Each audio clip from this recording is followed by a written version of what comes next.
Not very long ago, Amazon expected there to be hundreds, if not thousands, of its grocery stores nationwide. The company went big and bold with its diversified brick-and-mortar strategy, operating hundreds of Whole Foods stores and opening dozens of cashier-less Amazon Fresh and Amazon Go stores in recent years. Unfortunately, they have never lived up to those expectations, and now it's getting increasingly clear that its entrance into the grocery business may have been a miscalculation for the e-commerce giant. During the company's latest earnings call, CEO Andy Jassy admitted that Amazon still hasn't nailed down a successful model when it comes to the grocery sector.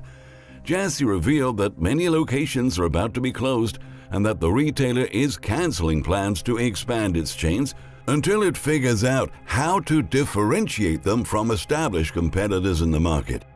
This action came after its growth results showed figures that were significantly below expectations. Its fresh supermarkets and cashier-less convenience stores saw a sales boom during the pandemic, but since the second half of 2021, foot traffic has sharply declined, and the company's revenue is steadily shrinking. Jassy's remarks demonstrate that despite Amazon's announcement a year ago that it would concentrate on grocery sales and shut down its bookstores, the added focus wasn't enough to beat the wave of store closings spurred by the retail apocalypse. Even though the grocery market is a strong spending category, the e-commerce titan is failing to prove its relevance in the category. According to Leslie Hansel of Riverbend Consulting, a consultancy firm, an expert Amazon seller, the company's grocery pullback is coming amid a worsening landscape for retail. Amazon is sending out some mixed messages about the grocery category. So, not long ago, the new CEO, Andy Jassy, said they're doubling down in grocery. Now it turns out they're actually pausing development of some of their Amazon Fresh grocery stores and shuttering several locations that they don't think really have the opportunity to survive and thrive in the current economic circumstances, Hansel explained. Grocery stores traditionally survive on very thin margins, but Amazon does not have a history of surviving on thin margins, the expert added. Earlier this year, Wedbush securities analyst Michael Pachter told Reuters that Amazon's investment in an underdeveloped business model for the grocery category was a big waste of money. Retail is a tough business. They've flushed money down the toilet pursuing Amazon Fresh stores and thinking they could brand a new concept and capture share from retailers who have been successful for decades. In contrast, the online shopping giant is now having to introduce several cost-cutting measures to its brick-and-mortar business. Last week, Amazon revealed it's postponing the construction of its second headquarters in Northern Virginia, outside of Washington, D.C. In January, it confirmed plans to cut 18,000 jobs from its global workforce. And on Monday, Andy Jassy said in a memo to staff that the retailer is going to eliminate an additional 9,000 jobs in the next few weeks. The job cuts would mark the second largest round of layoffs in the company's history, bringing the 2023 total to 27,000 people made redundant. However, Jassy noted that Amazon is not done making final decisions on which roles will be eliminated, and in the next couple of months, more roles could be on the chopping block. At the moment, the retailer is closing 1/3 of its Amazon Go stores, shuttering all locations in the city of San Francisco by April 1st, as well as many stores in Manhattan and in its hometown of Seattle. Meanwhile, Whole Foods Market, its natural and organic foods chain, announced that it's shuttering dozens of supermarkets in 4 states. The affected stores are located in Alabama, California, Massachusetts, and Illinois. A spokesperson said that the closures have been fueled by declining sales and persistent underperformance. The decision was made public right after Amazon reported that Whole Foods Markets faced the highest quarterly loss in 7 years.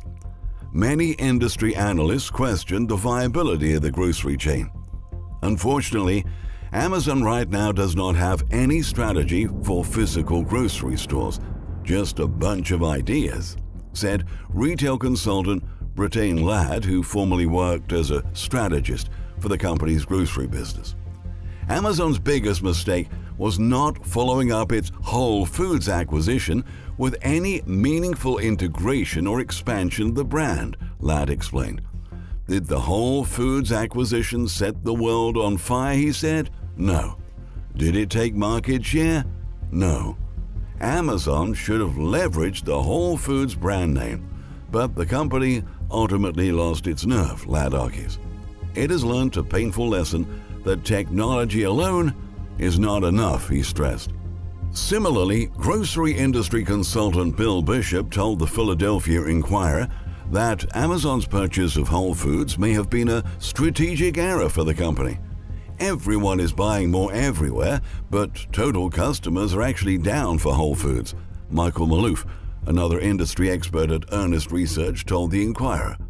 Whole Foods is in a uniquely horrible place. In fact, according to analysts at Retail Wire, Amazon's grocery business may not survive another 5 years, especially considering the threat of a severe economic downturn. In 2017, when the company acquired Whole Foods Market, a purchase that then led to an influx of investment in the grocery delivery space while competitors strive to match the service, the future looked promising. But many mainstream grocery giants such as Kroger used their buying power to compete with Whole Foods' niche, and the latter chain lagged very fast, highlights Global Data Managing Director Neil Saunders. The pandemic made it look like things were going to continue to go well for Whole Foods due to its home delivery system and consumers' shift away from physical retail shops. But after the economy reopened, its brick-and-mortar sales fell by 16% and only went further down from there. Another challenge facing the future of the company is that as a big business, the brand has lost much of its reputation for buying and selling local, an attribute that is appealing to the Whole Foods customer, the expert continued. In recent years, the company has tried to maximize profits by shifting to a centralized purchasing model, similar to those of other mainstream supermarket chains. Consequently, this has left less shelf space for locally grown or produced products, damaging its reputation of being a business that stimulates consumers to support small businesses. On top of all that, its grocery chains are known for being on the pricier side compared to its competitors. As organic foods become more popular, lining shelves even at discount grocers like Aldi, Whole Foods is losing its customer base, Saunders noted. To make things worse for the grocer, its customer service has a reputation for being surly, which undermines the justification for premium pricing, he adds. Competing against Walmart and failing to distinguish itself compared to companies like Trader Joe's and Target, which have built devoted customer bases for their private label offerings and already have consumers in their pocket, may undermine Amazon's grocery store chains sooner than the company imagines, particularly at a time when the average U.S. consumer is cash-strapped and stick to what they know and are familiar with. Even being such a giant in tech, the retailer really did not consider the competitive landscape in the food category. I think Amazon wants to compete where they can't compete, said Kaumil Karajwala, managing director of Credit Suisse during the Grocery Shop panel. Its lack of distinguished branding or popularized private label products is a major reason for the company's failure to win over loyal customers of other chains. There's no unique differentiation towards what they're selling, so it's a very middle-of-the-road concept, noted Rupesh Parikh, senior equity research analyst for Oppenheimer & Co. Not even its online product range seems that impressive. People want to go to their local stores to touch and feel the produce and the meat, and there's a big switching cost here to go to some new store you're not familiar with. A lot of folks never embraced Amazon's grocery business online because of the premium pricing and not being able to choose produce. If they can't figure out that model and how to do this business on thin margins, in 5 years all of the stores could be gone, the analysts forecasted. There's no question that Amazon have paved the way for e-commerce to be popular and to make shopping on the internet a time-saving, pleasurable experience. However, success across every product category doesn't always follow the same path, and Amazon is experiencing that firsthand with its supermarket chains right now. When even such a massive and resource-rich company fails to adapt to the unforgiving brick-and-mortar retail sector, that begs the question of how smaller brands are really doing in such a troubled environment at this moment. Considering the pace at which things are unraveling right now, it won't take too long before many other companies start announcing mass closures and layoffs as well. Conditions for businesses are getting significantly worse, and the pressure to keep up and stay afloat has never been so intense. But the red flags are starting to emerge everywhere, and unless Amazon reformulates its entire business model, its grocery store chains will continually be stuck in a permanent limbo.